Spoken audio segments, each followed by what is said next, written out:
এই যে আমতলায় বুলডোজার, অভিষেক বন্দ্যোপাধ্যায়ের পার্টি অফিস, সেই পার্টি অফিস ভাঙা হচ্ছে। আর একটু যদি আমরা আওয়াজ পাই তাহলে দেখবো বুলডোজারের আওয়াজের সঙ্গে উচ্ছ্বাস, এলাকার মানুষের উচ্ছ্বাস শোনা যাচ্ছে।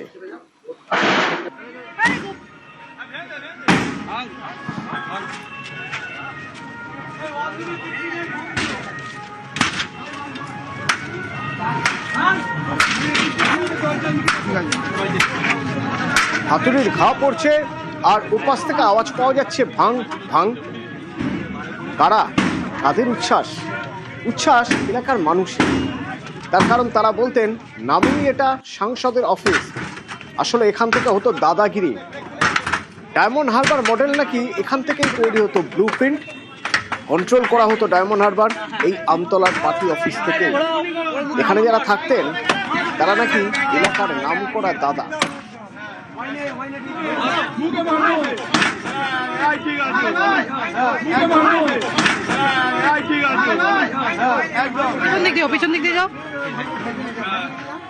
সরাসরি আমার সঙ্গে অর্পণ রয়েছেন এখান থেকে। অর্পণ, এলাকার মানুষের মধ্যে একটা উচ্ছ্বাস, তারা খুশি, তারা বলছেন এখানে এসে কাজের কাজ তো কিছু হতোই না, বরং এখান থেকে নজরদারি চলতো, এখান থেকে দাদাগিরি চলতো। তুমি তো দীর্ঘদিন ধরে এই পার্টি অফিসে আমাদের বাইটের জন্য যেতে হয়েছে, এই এখানকার মানুষ যারা পার্টি অফিসে যাচ্ছেন, সাংসদের কাছে যাচ্ছেন, সেগুলো তো তুমি দেখেছো। তোমার কি মনে হয় এই অফিস, যে অফিস বেআইনিভাবে নির্মাণ বলে এই অফিস বুলডোজার দিয়ে ভাঙা হচ্ছে, কেমন ছিল এই অফিস?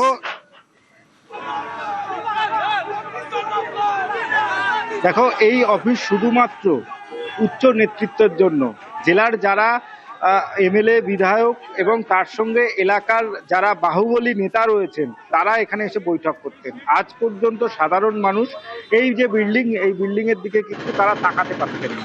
তাদের একটাই বক্তব্য ছিল, তাদের যদি কোনো অভিযোগ থাকে তাহলে সেই অভিযোগ তারা জানাতে এখানে একটা ড্রপ বক্স করা ছিল, সেই ড্রপ বক্সে তারা জমা দিতেন। এই যে যেটি এখনো পর্যন্ত যে ছবি তোমাকে দেখাচ্ছি, পুলিশ যে এটাকে সিকিউর করে রেখেছে, কর্ডন করে রেখেছে, সেই গেট দিয়ে সাধারণ মানুষের জন্য প্রবেশ একেবারেই নিষিদ্ধ ছিল। এই এলাকার মানুষজন তারা অভিযোগ জানাতে বা সাংসদের কাছে কিছু পেতে হলে তারা কিন্তু তাদের জন্য এই অফিসের দরজা কোনোদিনের জন্যই খোলা ছিল না। শুধুমাত্র তিনি যখন আসতেন সেই সময় দেখা গিয়েছে যে এই অফিসের সামনে একটি ফলাও করে গেট বানানো হতো এবং পুলিশ, আজকে যেমন পুলিশ দেখা যাচ্ছে এর কয়েক গুণ পুলিশ তারা এসে এই রাস্তা বন্ধ করে দিতেন এবং সাধারণ মানুষ যেটা ক্ষোভ উগরে দিচ্ছিলেন যে তারা এখান থেকে অভিষেক বন্দ্যোপাধ্যায় যদি মাসে একবার আসতেন তাহলে 7 দিন রাস্তা প্রায় বন্ধ, 3 কিলোমিটার তাদেরকে হেঁটে যেতে হতো এবং সেই ক্ষোভ তারা উগরে দিয়েছেন।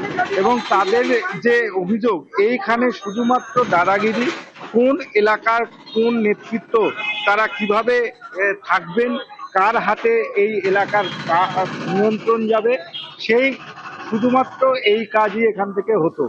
এখনো পর্যন্ত যা জানা গিয়েছে, কয়েকশো, প্রায় শতাধিক ল্যাপটপ এবং গুরুত্বপূর্ণ নথি এর মধ্যে সাধারণ মানুষ এবং প্রশাসনের কর্তারা তারা গিয়ে দেখেছেন। ইতিমধ্যেই প্রশাসনের তরফ থেকে গাড়ি আনা হয়েছে, যেমন সামনের পোর্শন অবৈধভাবে সেটা ভাঙার কাজ সম্পূর্ণ এখনো হয়নি, তেমনই কিন্তু গাড়ি নিয়ে আসা হয়েছে। এর মধ্যে যে ল্যাপটপ এবং গুরুত্বপূর্ণ যে কম্পিউটারের রয়েছে সেইগুলো কিন্তু পুলিশের পক্ষ থেকে বাজেয়াপ্ত করা হবে এবং এই যে ল্যাপটপের মধ্যে কি আছে তা কিন্তু তদন্ত সাপেক্ষ। এর পাশাপাশি তুমি যে প্রশ্ন করছিলে যে এলাকার মানুষজন তারা কি কোনো উপকার এই সাংসদ অফিস থেকে পেয়েছেন, তার নমুনা কিন্তু রয়েছে। ডায়মন্ড হারবার মডেল বা নিঃশব্দে বিপ্লব যে বই প্রকাশ করা হয়েছিল, যে খবর আমরা গতকাল এবং পরশু যে খবর যেখানে দেখিয়েছি যে অ্যাডভার্টাইজমেন্ট কিভাবে করতে হয় সেটা কিন্তু দেখেছে ডায়মন্ড হারবারের মানুষজন। নিঃশব্দ বিপ্লবই বটে, বইয়ের নাম নিঃশব্দ বিপ্লব। অর্পণ, যে নিঃশব্দ বিপ্লব বইতে এমন একজনের ছবি ছিল বিজ্ঞাপন হিসেবে, যে মেয়েটি এসেছিল চিকিৎসা করাতে, তার হাতটি গিয়েছিল বাদ। নিঃশব্দ বিপ্লবই বটে। যেখানে ছিল বেকারি, সেই বেকারিতে রাতারাতি লাগলো আগুন, পুড়ে ছাই, উঠে গেল একটা চমৎকার প্রাসাদের মতো অফিস, যে অফিসে কিনা যদি লোডশেডিং হয় কি হবে, তাই একটা পাওয়ার ব্যাকআপ জেনারেটর থাকতো। যে অফিস এসিতে এসিতে 6 লাখ। এই সেই জায়গা যেখানে তৈরি হতো শাহজাহান, জাহাঙ্গীর, যারা অবৈধ একটা সন্তান তৈরি করেছিল এই পশ্চিমবাংলা জুড়ে রাজত্ব করার জন্য। বাবর থেকে ঔরঙ্গজেবের জন্ম এই অফিসটা থেকে, যার জন্য আজ এই সমাজ, আজ আমাদের এই পশ্চিমবাংলার রসাতলে চলে গেছে। এটাকে সবার আগে দরকার, এখান থেকে এটা তুলে আনতে হবে, কারণ অবৈধ আমরা একটা যারা জায়গা। 10 বছর আগে তৈরি করেছিল পুরোপুরি বেআইনিভাবে। এখানে একটা রুটি বেকারি ছিল, তার সম্পত্তি জোর করে দখল করে নিয়ে অভিষেক ব্যানার্জির নেতৃত্বে এখানকার কিছু ক্রিমিনালকে দিয়ে এই পার্টি অফিসটাকে তৈরি করা হয়েছিল। জাহাঙ্গীরদের মতো ক্রিমিনালদের এই পার্টি অফিস থেকে এরা তৈরি করেছিল। অভিষেক ব্যানার্জির নেতৃত্বে প্রতিদিনই এখানটা ক্যাম্প করতো ওরা।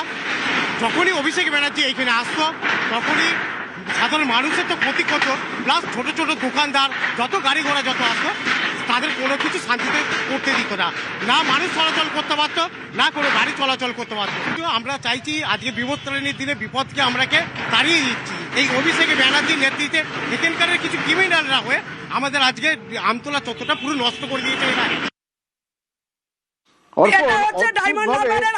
মানুষ বলছেন যে এতদিন ধরে অভিযোগ করে এসেছেন এলাকার মানুষ, মানে একজন সাংসদের অফিস থাকলে বা যে দল শাসক দলে রয়েছে, মানে শাসক দল, সেই দলের যদি একটা পার্টি অফিস থাকে তো এলাকার মানুষের তো কোথাও স্বস্তি থাকা উচিত, যেখানে কোনো রকম উপদ্রব হবে না এবং এই জায়গাটা সিকিউর, নিরাপদ, সুরক্ষিত। সেইখানে একটা অফিস ছিল বলে বরং তারা বলছেন তাদের প্রাণ হয়ে গিয়েছিল ওষ্ঠাগত। এ তো উলট পুরাণ, এও একরকম নিঃশব্দ বিপ্লব।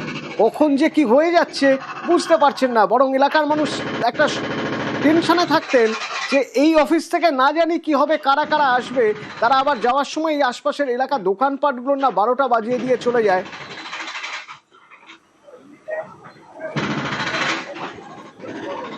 একদমই, দেখো এলাকার মানুষজন তারা ভয়ে থাকতেন, তার একটাই কারণ যে এলে প্রথমত 4 ঘন্টা আগে এই রাস্তা বন্ধ হয়ে যাবে এবং আশেপাশের যে অলিগলি যেগুলো রয়েছে সেগুলোই সারাদিনের জন্যই পুলিশ এবং নিরাপত্তার কারণে সেটা বন্ধ করে দেওয়া হবে এবং এই যে গুরুত্বপূর্ণ রাস্তা, সেই রাস্তা বন্ধ হয়ে যাবে কতক্ষণের জন্য তারা তা বলতে পারতেন না এবং তারা কোনো রকম অভিযোগ বা কোনো রকম তাদের যে অসুবিধার কথা তারা জানাতে পারতেন না, কারণ সাংসদ অভিষেক বন্দ্যোপাধ্যায় তিনি আসছেন এবং তার কারণেই কিন্তু রাস্তা বন্ধ। তুমি জানবে যে রাজ্যে পরিবর্তনের আগে পর্যন্ত কথা বলার মতো কারোর সাহস ছিল না। এই যে অফিস যা আজকে ধ্বংসস্তূপে পরিণত হয়েছে, সেই অফিসের দিকে চোখ তুলে তাকানোর মতো সাহস পুলিশ কর্তা থেকে শুরু করে বিভিন্ন আমলা এবং সাধারণ মানুষ তো বটেই, তারা তো নয়।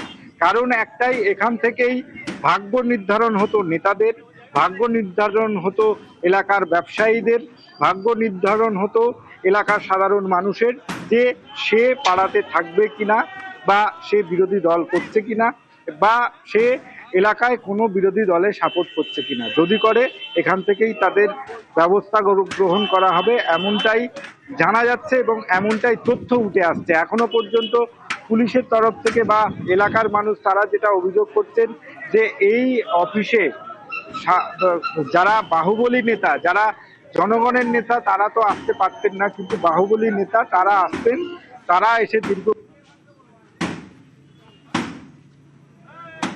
এলাকার মানুষ সে কথাই বলছেন অর্পণ।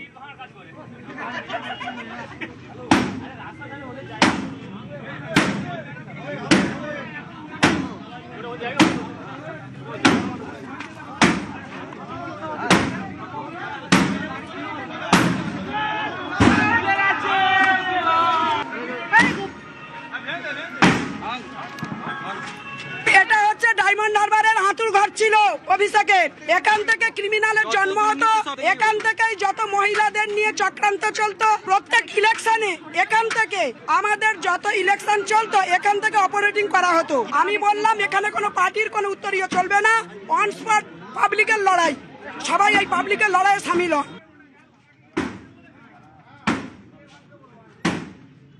বিজেপি নেতা অভিজিৎ দাস ববি বলছেন এই অভিযোগ আগে করেছিলেন কিন্তু কেউ কোনোদিন কর্ণপাত করেনি।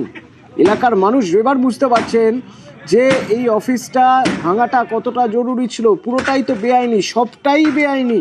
আর কি কি বলছেন অভিজিৎ দাস ববি, শুনুন। এটা এমপি অফিস, মানে অবৈধ এমপি অফিস, অবৈধ এমপির অবৈধ এমপি অফিস, যে মানুষের গণতান্ত্রিক অধিকারকে প্রয়োগ করতে দেয়নি। ও এখানটায় রাতারাতি একটা বেকারিকে পুড়িয়ে 4 তলা অবৈধ বিল্ডিংটা করে, যার কোনো পারমিশন ছিল না, এবং ওই জমিটা কেনা হয় লিভস অ্যান্ড মাউন্টসের নামে, যেটা হাইকোর্টের থেকে সিজ করা আছে ওই জমিটা। সেই জমিটাকে ইডি সিজ করে গেছে, সেইটাকে আজকে প্রশাসনের পক্ষ থেকে ভেঙে দেওয়া হচ্ছে। ততদিনে আমাদের যে দাবিটা ছিল যে এই অবৈধ বিল্ডিংটাকে সেল্টার করে অভিষেক ব্যানার্জি যেভাবে ক্রিমিনাল রাজ শুরু করেছিল এবং এখানে পুলিশ প্রহরায় যেভাবে ক্রিমিনাল থাকতো, সেই ক্রিমিনাল রাজের আজকে প্রথম ধাপটাকে ভাঙা হলো এবং একদম সর্বশেষে ভাইপোকে গাড়োতে পোড়ানো হবে। এটাই ডায়মন্ডবাসীর ইচ্ছা। 2018 সালে পঞ্চায়েত ভোটের সময় আমাদের বাড়ির সামনে গিয়ে প্রচুর দুষ্কৃতী নিয়ে গিয়ে বম্বিং করে এসছে, ওনার নেতৃত্বে হয়েছে। তো শুধু জানতাম যে না, এখান থেকে এমন কিছু হয় যার জন্য মানুষ ভয় পেয়ে যায়। এই অফিস কি লিপস অ্যান্ড বাউন্সের? আসলে কোথাও যেন এই লিপস অ্যান্ড বাউন্স আর তৃণমূল কোথাও মিলেমিশে একাকার হয়ে যাচ্ছে। কিভাবে হচ্ছে এরকম? আমার সঙ্গে নিউজ রুম থেকে কমলিকা রয়েছে সরাসরি, বলতে পারবে কমলিকা? দেখো, এই নোটিশটা যদি দেখা যায় তাহলে এই নোটিশটা কার নামে আছে? এই নোটিশটা আছে লিপস অ্যান্ড বাউন্সের নামে এবং অমিত ব্যানার্জির নামে। অমিত ব্যানার্জি হচ্ছে অভিষেক ব্যানার্জির বাবা, এবং এই লিপস অ্যান্ড বাউন্সের নামে এই নোটিশ আসে। এবং যেটা আমরা স্থানীয় সূত্র থেকে জানতে পাচ্ছি যে একাধিকবার এই নোটিশ এখানে আসে, এবং তারপরে আইন অনুযায়ী এই যে আজকে যে বুলডোজার অ্যাকশন হচ্ছে ওখানে, এই যে ভাঙা হচ্ছে, সেটা আইন মতো ভাঙা হচ্ছে বলেই আমরা সূত্র মারফত জানতে পারি। কিন্তু অতনু, এই যে গোটা অফিসটা, এর মধ্যে একটা সিম্বল আছে, এটা খুব সিম্বলিক। কেন?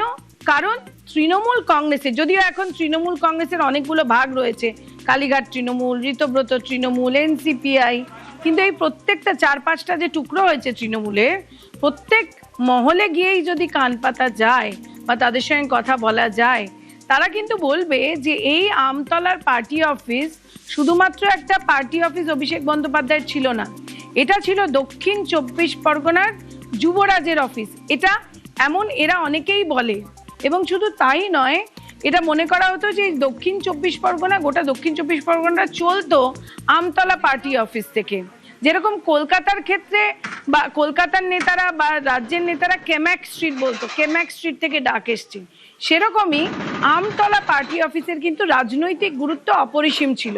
যেরকম বলা হতো যে ভারতবর্ষের যে কোনো নিয়ম সবসময় পশ্চিমবঙ্গে লাগু হতো না, সেরকমই এই দক্ষিণ 24 পরগনা, মানে পশ্চিমবঙ্গের সব নিয়ম কি দক্ষিণ 24 পরগনায় লাগু হতো? এটাও কিন্তু আমাদের কথা না, এটা তৃণমূলের নেতা কর্মী তারাই বলতেন। সুতরাং সেই জায়গা থেকে দাঁড়িয়ে এই আমতলা পার্টি অফিসের কিন্তু রাজনৈতিক একটা গুরুত্ব রয়েছে।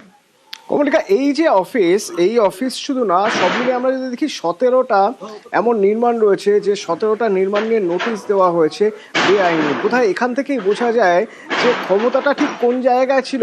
আইনের কোনো প্রয়োজন নেই, প্ল্যান পাস করানোর কোনো প্রয়োজন নেই, এখান থেকে একটা ঘাঁটি গেড়ে পুরো দক্ষিণ 24 পরগনাটা কভার করা হবে বা দক্ষিণ 24 পরগনাটা শাসন করা হবে, কোট আনকোট শাসন করা হবে, তার জন্য একটা অফিস বানানো হবে। এবার একটা কথা আমাকে বলো কমলিকা, এই যে এলাকায় যেখানটায় এই পার্টি অফিসটা রয়েছে, সেই এলাকার মানুষজন তো কোথাও সেফ থাকার কথা, যে এখানে আমাদের শাসক দলের একটা পার্টি অফিস রয়েছে, অথচ লোকজন ভয়ে ছিলেন।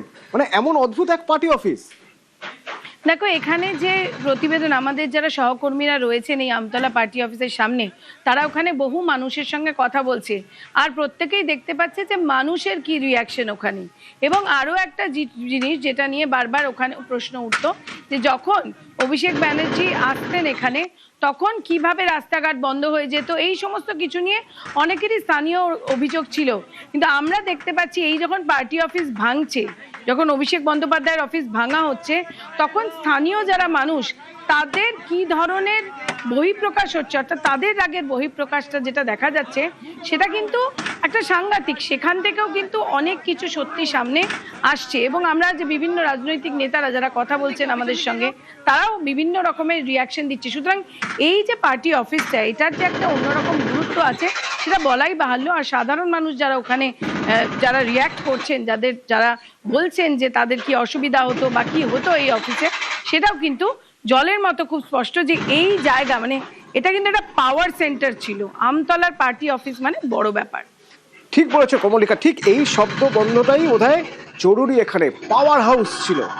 যদি দুটো পাওয়ার হাউসের কথা বলা হয়, একটা কলকাতা ক্যামাক স্ট্রিটের অফিস থেকে ডাক এসেছে, একটা ব্যাপার। ঠিক আরেকটা এইখানের এই আমতলার পার্টি অফিস থেকে ডাক এসেছে, মানে একটা ব্যাপার। দক্ষিণ 24 পরগনার নেতাদের কাছে, ছোট বড় মেজ সব রকম নেতাদের কাছে কে কত কাছের হতে পারেন সবকিছুই বোঝা যেত এই পার্টি অফিসের ডাক আসা দিয়ে। এই পার্টি অফিস ছিল একটা পাওয়ার সেন্টার, অর্থাৎ সিম্বলিক যে সিম্বলের কথা কমলিকা বলছিল, যদি প্রতীক হিসেবে দেখতে হয় এই পার্টি অফিস ভাঙা একটা প্রতীকী জায়গা। যে পার্টি অফিসের মতো আমতলা পার্টি অফিসের ক্যামাক স্ট্রিটের অফিস, এই দুটো অফিস পাওয়ার সেন্টার হয়েছিল, সেই একটা পাওয়ার সেন্টার ভেঙে দেওয়া হলো। কিন্তু ভাঙার পিছনে কারণ কি? ভাঙার পিছনে কারণ এই অফিসটা পুরোটাই বেআইনিভাবে বানানো হয়েছিল, কোনো প্ল্যান পাস হয়নি, বেআইনিভাবে বানানো। এলাকার মানুষ বলছেন যে পিছনে একটা বস্তি ছিল, এখানে একটা বেকারি ছিল। রাতারাতি দেখা গেল আগুন লেগে পুড়ে গেল বেকারি, তারপরে জমি হয়ে গেল খালি, তৈরি হয়ে গেল পার্টি অফিস। আর পার্টি অফিস মানে আলিশা বাংলো, যে পার্টি অফিসে এসি, একদম অনেকগুলো এসি লাগানো, যে পার্টি অফিসে একটা ব্যাকআপ জেনারেটর রয়েছে যে যদি লোডশেডিং হয়ে যায় কি হয়, যে পার্টি অফিসে নেতারা আসবেন বলে আশপাশের রাস্তা সারাদিন ধরে বন্ধ রাখা হতো, ছোটখাটো দোকান বন্ধ করে দিতে হতো, মানে একটা ত্রাস তৈরি হতো। কারা আসবেন, কতক্ষণ থাকবেন, বাড়ি থেকে বেরোনো যাবে তো, এলাকায় হাঁটাচলা করা যাবে তো। পার্টি অফিস যখন ভাঙা হচ্ছে আজ, তখন সেই মানুষগুলো খুশি, বিশ্বাস তাদের চোখে মুখে। সেই মানুষগুলো বলছেন অনেক আগে ভাঙা উচিত ছিল।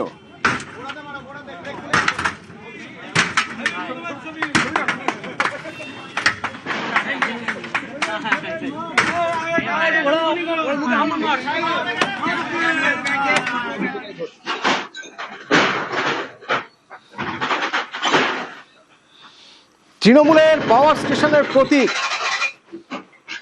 সেই তৃণমূলের পাওয়ার স্টেশনের প্রতীক ভাঙা হলো।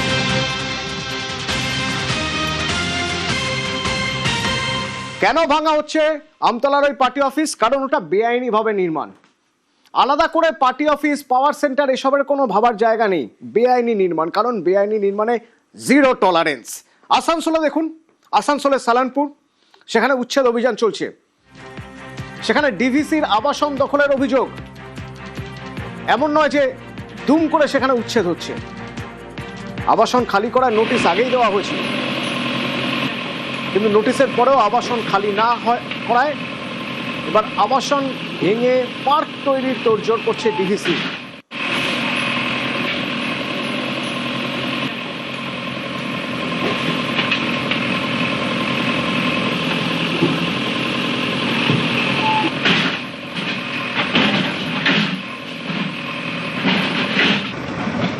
এই সরকার আসার পর শুরু থেকেই বলেছেন আগাছা সাফ করতে হবে, ব্যাঙের ছাতার মতো বেআইনি নির্মাণ মেনে নেওয়া যাবে না।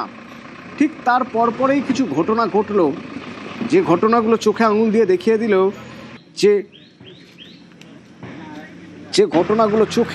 দেখিয়ে দিল যে বেআইনি নির্মাণ কতটা প্রাণঘাতী হতে পারে, কতটা ভয়ঙ্কর হতে পারে। আসানসোলের এই যে আবাসন, ডিভিসির আবাসন, এই আবাসনে তো নোটিশ দেওয়া হয়েছিল, তারপরেও এলাকার মানুষ ছাড়েননি, আবাসনের কেউ ছাড়েননি কেন? দীপক আছে আমার সঙ্গে আসানসোল থেকে। আসানসোল, নোটিশের পরেও কেন ছাড়েননি এরা? দেখো, এর আগে অতীতে দেখে এসছে কি কারখানা কর্তৃপক্ষ বা সংস্থার পক্ষ থেকে নোটিশ দেওয়া হয়, নোটিশেই শুধু থেকে যায়, সেইখান থেকে আবাসিকদেরকে কোনোভাবেই বেআইনিভাবে যারা দীর্ঘদিন ধরে দখল করে রেখেছিল উচ্ছেদ হয় না। কিন্তু সরকার বদলের পর অ্যাকশন মোডে একেবারে বর্তমান সরকার।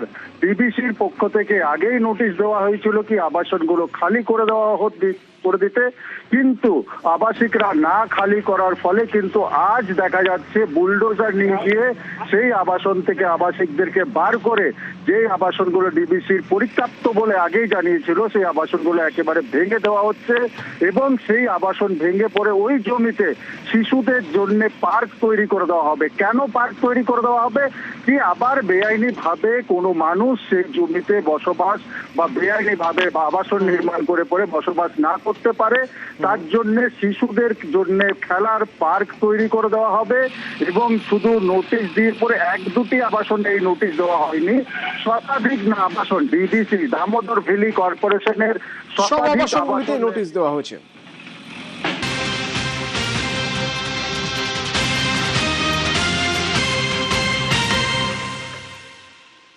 স্বাস্থ্যে নজর দিতে গেলে কিভাবে চলছে এই আমাদের হাসপাতালগুলো সেটা আচমকা গিয়ে দেখে আসতে হবে, আর সে কাজই করছেন স্বাস্থ্যমন্ত্রী। সারপ্রাইজ ভিজিট, যেমন আরজি করে কিভাবে কাজ হচ্ছে তা দেখতে স্বাস্থ্যমন্ত্রী চলে গেলেন। গিয়ে কি দেখলেন? জরুরি বিভাগ, এমার্জেন্সি, দেখুন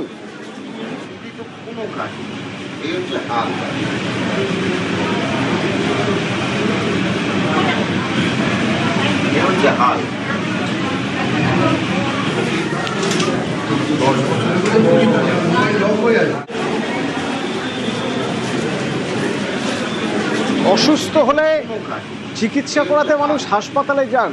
হাসপাতালের স্বাস্থ্যের তো এই অবস্থা, হাসপাতাল নিজেই অসুস্থ। সুস্মিতা আছে আমার সঙ্গে সরাসরি। সুস্মিতা, এর আগেও আমরা দেখেছি যে সরকারি হাসপাতালে গিয়েছেন, গিয়ে দেখছেন চোখের সামনে বিড়াল ঘুরে বেড়াচ্ছে। আবার আজ দেখা গেল তিনি গিয়েছেন এমার্জেন্সি ডিপার্টমেন্টে, গিয়ে দেখছেন সেখানে নোংরা আবর্জনা। আর কি কি চোখে পড়লো, কি নির্দেশ দিয়েলেন তিনি? স্বাস্থ্যমন্ত্রী শারদত্ত মুখোপাধ্যায় হাসপাতালে সারপ্রাইজ ভিজিট করছেন। এই মুহূর্তে রয়েছেন তিনি আরজিকর মেডিকেল কলেজে। আরজিকর মেডিকেল কলেজের এমার্জেন্সি বিভাগ, ইউরোলজি বিভাগ, মেডিসিন বিভাগ, এমনকি ট্রমা কেয়ার সেন্টারেও শারদত্ত মুখোপাধ্যায় তিনি গেছেন। এবং এই মুহূর্তে ছবিটা দেখাবো, এই মুহূর্তে শারদত্ত মুখোপাধ্যায় তিনি রয়েছেন প্রসূতি বিভাগের কাছে এবং সেখানে রোগীদের যে বিভাগ, সেই রোগীদের যে সমস্যা, সেই সমস্যার কথা তিনি শুনেছেন। অভিযোগ এখানে অনেকগুলো, এক এক করে বলে দিই। একটা হচ্ছে আপনার অভিযোগটা বলে দিই। একটা অভিযোগ হচ্ছে এখানে পরিষ্কার পরিচ্ছন্নতা।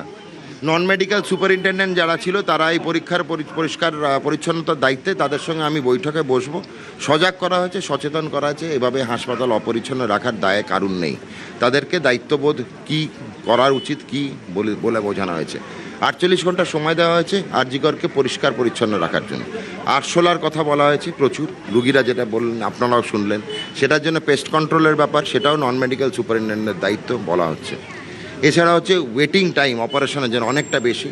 গাইনি সার্জারি দুটোই তো অপারেশনের জায়গা, বিভিন্ন রকম surgery, uro surgery, paediatric surgery, plastic surgery, general surgery, gynae surgery. তো এই সবগুলোতে আমি সচেতন করেছি, প্রত্যেকটা ওয়ার্ড ঘুরে দেখেছি। বিগত 2 ঘন্টা ধরে আমি ঘুরছি। সারপ্রাইজেই থাকবো এখানে। এখন থেকে কোনো হাসপাতালে কোনো মন্ত্রী কোনোভাবেই কিন্তু আগে থেকে জানান দিয়ে আসবে না, কারণ সদা সজাগ থাকতে হবে এদের। তো শেষ করে আয়া, এখানে ঢুকলেই আয়া রাখার ব্যাপার শুনছি, সেটা থেকে আমরা বিরত থাকতে বলেছি। জনগণকে সচেতন করে দিয়েছি, কেউ কোনো রকম দালালির পয়সা যেন না চায়। চাইলেই এমএসবিবি প্রিন্সিপালকে খবর দিতে বলেছি। আমার ফোন নাম্বার সামাজিক মাধ্যমে রয়েছে, এদের কাছেও রয়েছে। আমার অফিসকে সরাসরি জানাতে পারে।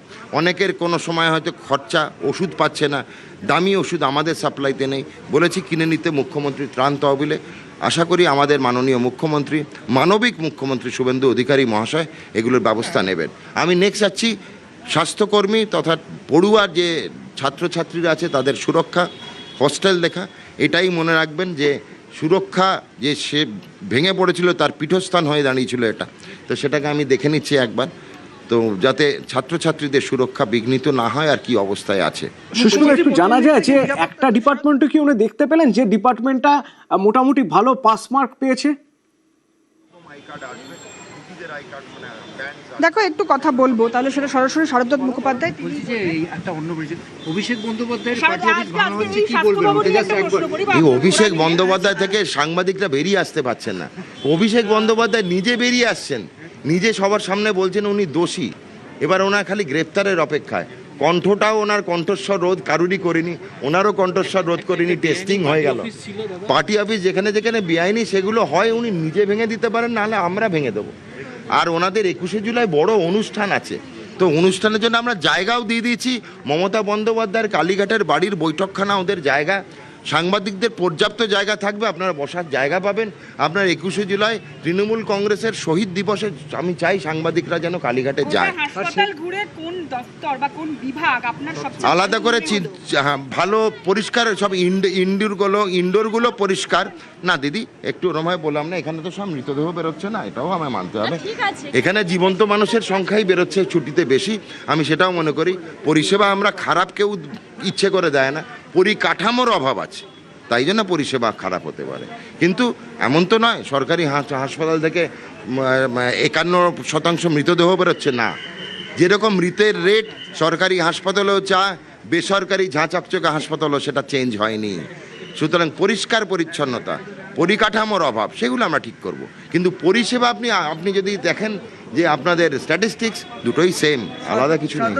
ইনডোর ডিপার্টমেন্টগুলো ভালো রয়েছে, তবে এখানে বেশ কিছু আউটডোর ডিপার্টমেন্ট সেগুলোর অবস্থা কিছুটা হলেও খারাপ, এবং পরিষ্কার পরিচ্ছন্নতার দিকে বারবার জোর দিচ্ছেন স্বাস্থ্যমন্ত্রী শারদত্ত মুখোপাধ্যায়। তার সঙ্গে আয়ারা অপরিসীম টাকা চায়, সে নিয়েও একটা অভিযোগ উঠল, রবিরা সে কথা জানালেন। এবং তার পাশাপাশি স্বাস্থ্যমন্ত্রী নিজেই মেনে নিচ্ছেন যে এখানে পরিষেবা দেওয়ার চেষ্টাটুকু অন্তত হয়, এবং সরকারি হাসপাতাল, সেই সরকারি হাসপাতালগুলিতে আগামী দিনে যাতে আরো বেশি মাত্রায় পরিষেবা প্রদান করা যায়, রোগীরা যাতে কোনোভাবেই রেফার রোগে আর আক্রান্ত না হয় হাসপাতালগুলি, সেদিকে তিনি নজর রাখবেন সদা সতর্কভাবে। এবং এই যে আরজিকর হাসপাতাল, যেখান থেকেই মূলত গোটা রাজ্য রাজনীতি এবং পশ্চিমবঙ্গ ছাড়িয়ে দেশ বিদেশের মানুষ প্রতিবাদে মুখর হয়েছিল যে ধর্ষণের ঘটনায়, অর্থাৎ স্বাস্থ্যকর্মী, চিকিৎসক থেকে আরম্ভ করে রোগীদের নিরাপত্তা, সেই নিরাপত্তার দিকটিও যাতে আরো বেশি করে মজবুত করা যায়, সিসিটিভি ক্যামেরা থেকে আরম্ভ করে পুলিশ নিরাপত্তা ব্যবস্থা সবটাই তিনি জোর দিতে বলবেন। শুধু আরজিকর মেডিকেল কলেজ নয়, এনআরএস, কলকাতা মেডিকেল থেকে আরম্ভ করে কলকাতা শহরে যে কটি মেডিকেল কলেজ রয়েছে সবগুলিতেই তিনি আগামী দিনে এভাবেই সারপ্রাইজ ভিজিট করবেন, অর্থাৎ আকস্মিক গিয়ে হাসপাতালের স্বাস্থ্য, যেখানে রোগীর স্বাস্থ্য বা মানুষের স্বাস্থ্য যেখানে সুনিশ্চিত করা যায়, সেই হাসপাতালের স্বাস্থ্য কেমন রয়েছে সেই বিষয়গুলি তিনি খতিয়ে দেখবেন, এবং প্রত্যেকটি ডিপার্টমেন্ট তিনি